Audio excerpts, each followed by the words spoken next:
It's geometrically evident that in R2 or R3, a set of mutually orthogonal non-zero vectors are going to be linearly independent. In R3, for example, if you have three mutually orthogonal vectors, it's obvious that no one of them can be written as a linear combination of the other two because it's orthogonal to the plane spanned by the other two. Theorem 13 generalizes this to Rn. There, orthogonal doesn't mean anything geometrically, but it means the dot product is zero. And it says if you have a set of mutually orthogonal non-zero vectors, they have to be independent. That's geometrically obvious in R2 and R3, but no geometry involved in larger dimensions.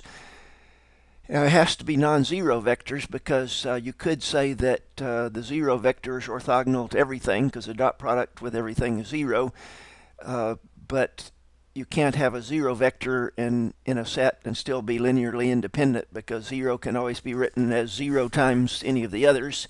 So assuming none of the vectors are zero, if they're mutually orthogonal, they're independent even in R10. And the proof is similar to a homework problem you had in Chapter 1. How do you prove any set is linearly independent? You set a linear combination equal to the zero vector, this theta is the zero vector, and try to show that all the coefficients have to be zero. That's pretty easy because just take the dot product to both sides of this with u1, and since u1 is orthogonal to u2 and up through up, all of those dot products are zero, and u1 dotted with zero is zero. So the left-hand side just reduces to C1 U1 dotted with U1 because U1 dotted with U2 and all the others are zero. Right hand side zero. So we have C1 times the norm of U1 squared equals zero, and since U1 is not the zero vector, C1 has to be zero, and then you prove C2 is zero, just dot product with U2 and so forth. So any set of mutually orthogonal non-zero vectors is independent. Therefore, since we know from the last section that any m-dimensional space has to have exactly m vectors in a basis. If you have more than m, they can't be independent. If you have less than m, they can't span the space. And if you have the right number, m, then they will be a basis if and only if they're independent. So if you have m mutually orthogonal vectors in an m-dimensional space, you have the right number, they're mutually orthogonal, therefore they're independent, they form a basis.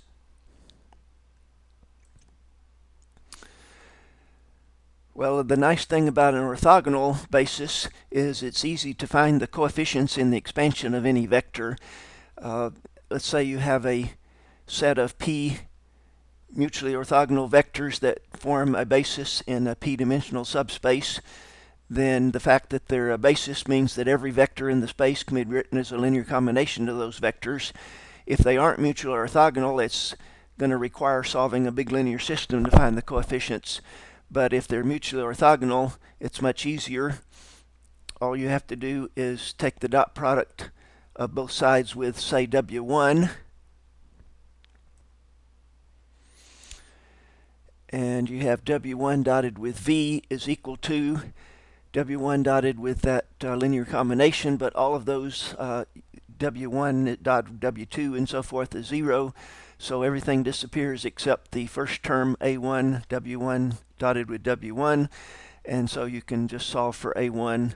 It'll be this divided by that. So the nice thing about an orthogonal basis is it's easy to expand any vector in the space in terms of those basis elements. For example, in R3, you take orthogonal basis I, j, and k, and any vector x, y, z is easy to find its coefficients.